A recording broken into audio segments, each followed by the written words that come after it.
Hanginiz orospuluk yapıyor lan? Ha? Yoksa hepsiniz mi?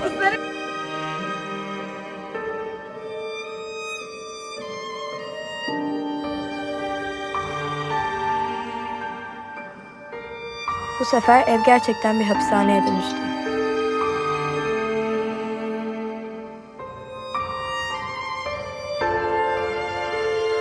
Osman'la evlenmek istemiyorsan kaç git buradan. Yapma, ağlatacaksın bizi.